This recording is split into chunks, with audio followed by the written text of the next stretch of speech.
Grand Rising. Grand Rising. I woke up this morning and I had a wonderful conversation with a friend yesterday. Actually, two friends yesterday, and both female. And very fortunate to have those relationships in my life. Relationships, they're friends. Um, and by friendship, uh, we share stories and experiences, and we have resonance with how we live our lives. And one of the things that and I'm open and transparent about my experience with impotence, ED, erectile dysfunction. And to repeat again, the source of my issue is not blood flow. It's not something that can be corrected with Viagra or Cialis or my issue in particular. At least so it was diagnosed. I had Lyme disease in 2009, and if you do any sort of research about Lyme disease, there can be chronic problems that arise um, after the Lyme disease has been cured, not the least of which is autoimmune disorders. In my particular case, rheumatoid arthritis. Rheumatoid, it's an autoimmune uh, issue. It's an autoimmune issue as opposed to osteoarthritis, which is time, damage, and unforeseen occurrence. But along with that is something that is referred to as peripheral neuropathy. Peripheral neuropathy, and I'll be as brief as I can. As a result of the Lyme disease and the damage and the havoc that it causes to your body, some people end up with this. And the way it manifested for me was a loss of sensation in my extremities, my nose, my ears, my fingers, my hands, my feet, my toes, and my genitals. So it's not a question of blood flow. It's not like I can take the little blue pill and and solve the issue. So hopefully that explains it. But and that began in 2009, 2010. Here we are in 2022, and it started off where it was erratic or sporadic. And I think as men, we can all identify with those times where we're with our partner, um, our wife, our girlfriend, our lover, whoever she is, and we might have had a particularly stressful day, and the prospect of sex for release is evident, but the stress of that day is perhaps too much, and we can't relax. And I've heard other gentlemen speak of that similar experience, where you're just too stressed out, and you lose the ability. You're not focused on you're focused on work or your day or whatever, screaming kids in the background, whatever the case may be. And it's like a buzzkill, whatever. You're too stressed out.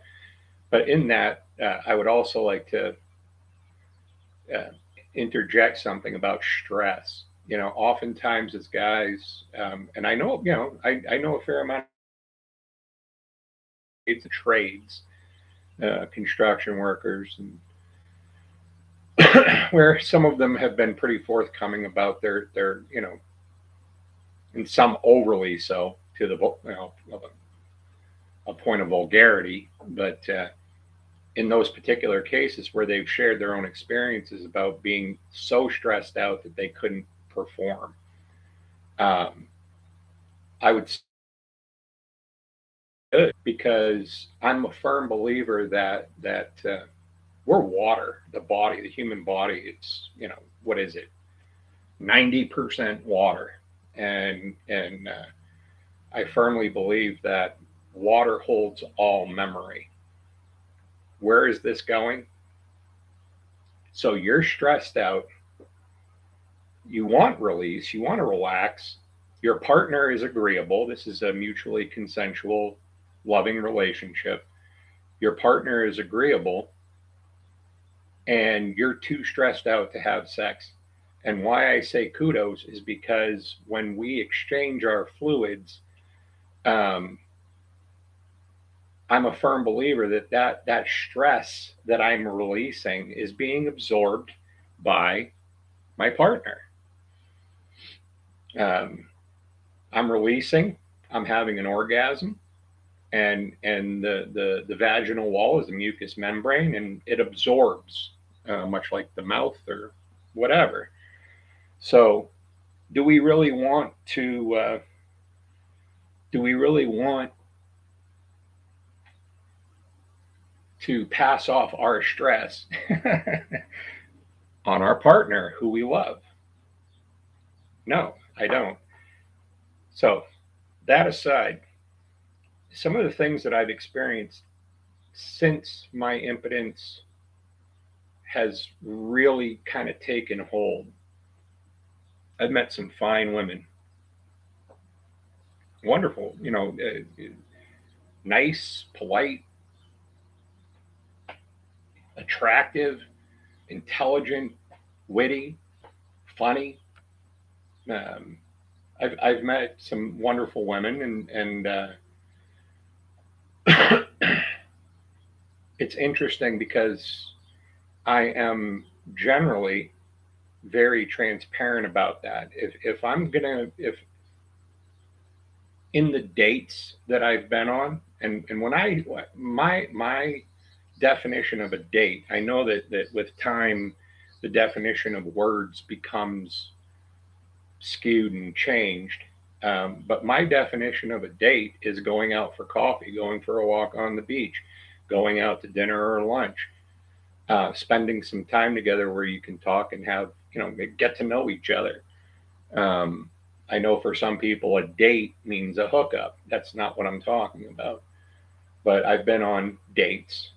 In my definition, I've been on dates, and when the possibility of physical romance, sex comes up, or you feel that vibration in the exchange where this is a possibility.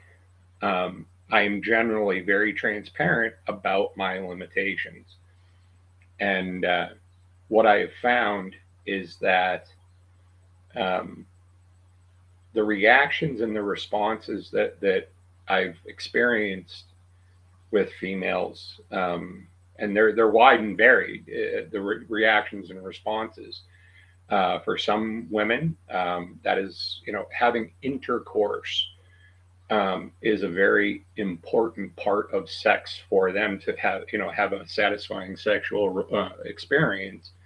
So I can remember one situation in particular where I was transparent, um, and she seemed agreeable at first. It was over time. We had had a conversation. We hadn't had a date yet. We hadn't gone out yet, but we were talking extensively. And I had explained to her my situation, and she was very accepting and understanding and appreciative of the heads up, you know. Um, but after 2 weeks, it was like the date was approaching, and she contacted me and she said, I appreciate everything you told me. She was very kind about it. I appreciate everything you told me, and you being transparent, being honest. But that is something that's important to me. Okay. Um, from a sexual, physically intimate aspect, no harm, no foul. We like what we like. Um, and she was very understanding. It was a very good exchange.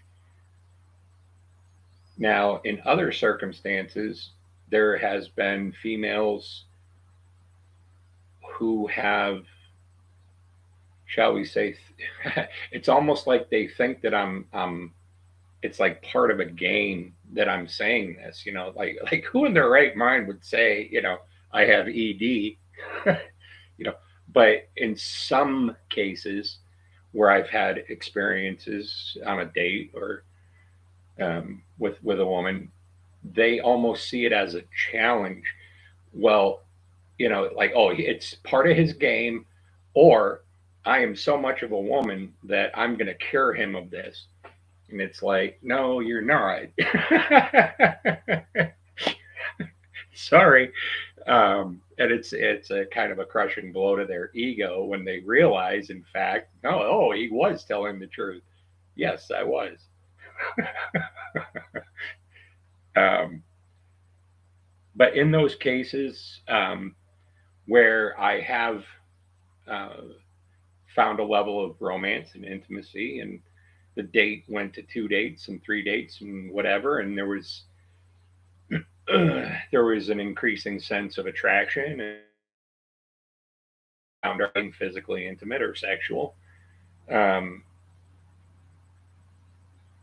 and here's the thing, I mean, just because that certain aspect of my sexuality isn't available, I mean, you can still have a wonderful time. You can be a considerate lover, and there's a great deal of comfort and pleasure that we can offer to one another outside of intercourse. But in certain situations where, and this would have been, a number of years ago when my impotence, erectile dysfunction was still erratic, sporadic. It didn't happen all the time, but it was happening more and more. Where mid coitus, oh, here we go. It's um, you know, and the way that the female would respond. Let me give you a little tip, ladies. I'll give you a little tip. um, in the most compassionate way, I know that for myself, in those situations where mid coitus, I lost the ability and matter of sensation, whatever. Um, Oftentimes there was a response. Well, it happens to other guys, or I know other guys that this has happened to. Please, ladies, stop saying this, okay? Please. Our ego, right at that moment, is already pretty fragile. And what you're doing by saying that, albeit, you're trying to be compassionate and understanding and tolerant, of the situation, and be supportive and be kind. But what you're actually doing is you're conjuring up an image in our heads of all the guys that you've been with that might have happened to. So please don't do that, or think twice, maybe choose different wording. That's probably not gonna put them back in the frame of mind. Um,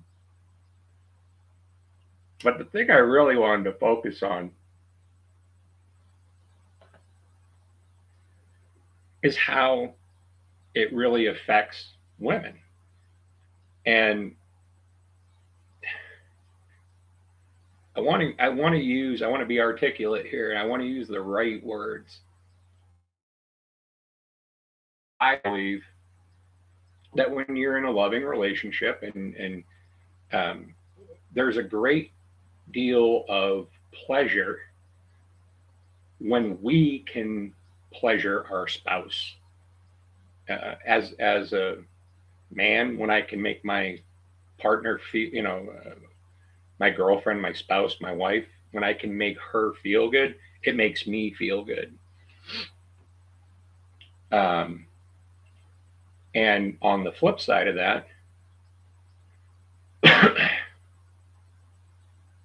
I believe there are times that where the woman that I was with was she herself was enjoying the idea, her sexual power. She was enjoying her sexual power to bring me pleasure, if that makes sense. And when it got to that point where they realized that no matter how much how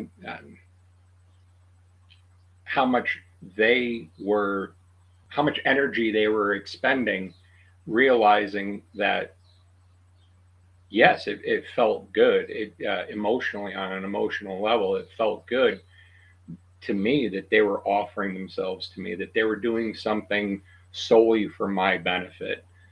Um, they were comforting me, they were pleasuring me, they were doing something nice for me, and that in itself can be a crushing blow to their ego as women.